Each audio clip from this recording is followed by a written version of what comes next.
Hi hi hello ನಮಸ್ತೆ welcome to Satish all in one Kannada YouTube channel. ಸ್ನೇಹಿತರೆ, ಇವತ್ತಿನ ಒಂದು ವಿಡಿಯೋದಲ್ಲಿ ಸ್ವತಂತ್ರ ದಿನಾಚರಣೆಗೆ ಸಂಬಂಧಿಸಿದ ಹಾಗೆ ಹೈಸ್ಕೂಲ್ ಸ್ಟೂಡೆಂಟ್ಸ್ ಮತ್ತೆ ಕಾಲೇಜ್ ಸ್ಟೂಡೆಂಟ್ಸ್ ಅವರು ಭಾಷಣ ಮಾಡಬೇಕು ಅಂತಂದ್ರೆ ಯಾವ ರೀತಿ ಭಾಷಣ ಮಾಡಬೇಕು ಅನ್ನುವಂಥದ್ದನ್ನ ಈ ವಿಡಿಯೋದಲ್ಲಿ ತಿಳಿಸ್ತಾ ಇದ್ದೀನಿ.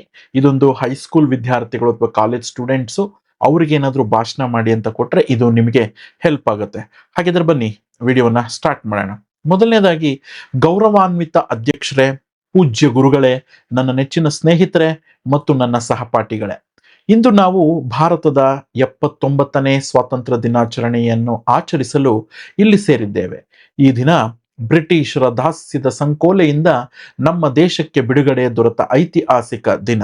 ತ್ರಿವರ್ಣ ಧ್ವಜವು ಹೆಮ್ಮೆಯಿಂದ ಹಾರಾಡುತ್ತಿರುವುದನ್ನು ನೋಡಿದಾಗ ನಮ್ಮ ಹೃದಯಗಳು ದೇಶ ಪ್ರೇಮದಿಂದ ತುಳುಕುತ್ತವೆ.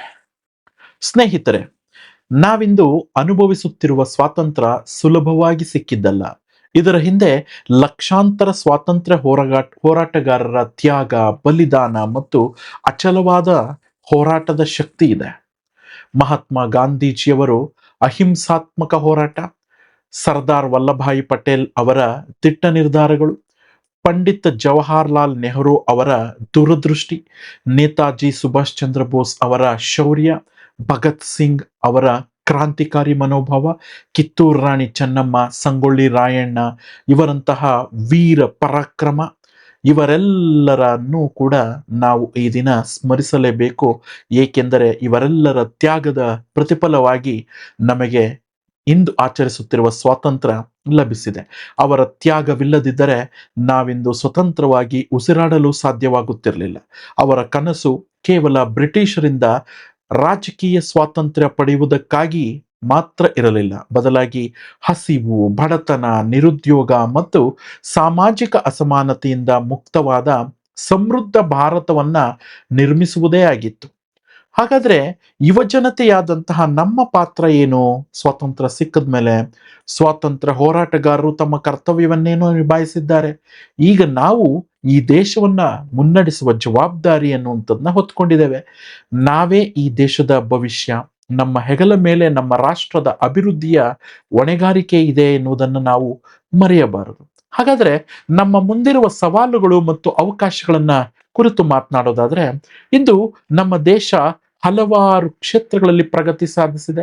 ತಂತ್ರಜ್ಞಾನ, ಶಿಕ್ಷಣ, ವಿಜ್ಞಾನ, ಕ್ರೀಡಾ ಕ್ಷೇತ್ರಗಳಲ್ಲಿ ನಾವು ಜಾಗತಿಕ ಮಟ್ಟಗಳಲ್ಲಿ ಗುರುತಿಸಿಕೊಂಡಿದ್ದೇವೆ. ಆದರೆ ಇದರೊಂದಿಗೆ ನಿರುದ್ಯೋಗ, ಭ್ರಷ್ಟಾಚಾರ, ಪರಿಸರ ಮಾಲಿನ್ಯ ಮತ್ತು ಸಾಮಾಜಿಕ ಸಾಮರಸ್ಯದಂತಹ ಸವಾಲುಗಳು ನಮ್ಮ ಮುಂದಿವೆ. ಈ ಸವಾಲುಗಳನ್ನ ಎದುರಿಸಿ ಅವಕಾಶಗಳನ್ನ ಪರಿವರ್ತಿಸುವುದೇ ಯುವಶಕ್ತಿಯಾದಂತಹ ನಮ್ಮ ಕರ್ತವ್ಯವಾಗಬೇಕು. ಹಾಗಾದ್ರೆ ಶಿಕ್ಷಣದ ಬಗ್ಗೆ ನಮಗೆ ಸಿಗುತ್ತಿರುವಂತಹ ಶಿಕ್ಷಣ ಕೇವಲ ಪರೀಕ್ಷೆಗಳಲ್ಲಿ ಅಂಕ ಗಳಿಸಲು ಸೀಮಿತಗೊಳಿಸದೆ ಜ್ಞಾನ, ಕೌಶಲ್ಯಗಳನ್ನ ಬೆಳೆಸಿಕೊಳ್ಳಲು ಬಳಸಿಕೊಳ್ಳಬೇಕು. ಪ್ರಶ್ನಿಸುವ, ವಿಶ್ಲೇಷಿಸುವ ಮತ್ತು ಹೊಸ ಆಲೋಚನೆಗಳನ್ನು ರೂಪಿಸುವ ಮನೋಭಾವವನ್ನು ಬೆಳೆಸಿಕೊಳ್ಳಬೇಕು.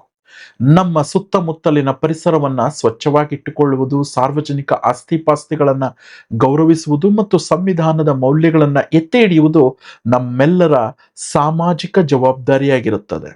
ನಾವೆಲ್ಲರೂ ಒಂದೇ, ನಾವೆಲ್ಲರೂ ಭಾರತೀಯರು ಎಂಬ ಭಾವನೆ ನಮ್ಮಲ್ಲಿರಬೇಕು.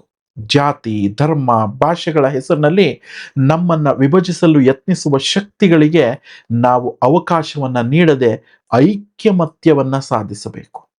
ಇಂದಿನ ಡಿಜಿಟಲ್ ಯುಗದಲ್ಲಿ ತಂತ್ರಜ್ಞಾನ, ಜ್ಞಾನವು ಸಾಗರವಾಗಿದೆ. ಇದನ್ನ ಸಕಾರಾತ್ಮಕವಾಗಿ ಬಳಸಿ ನಮ್ಮ ಜ್ಞಾನವನ್ನ ವೃದ್ಧಿಗೊಳಿಸಿಕೊಳ್ಳೋಣ. ಹಾಗಾದ್ರೆ ನಮ್ಮ ಮುಂದಿನ ಗುರಿ ಏನಿರಬೇಕು?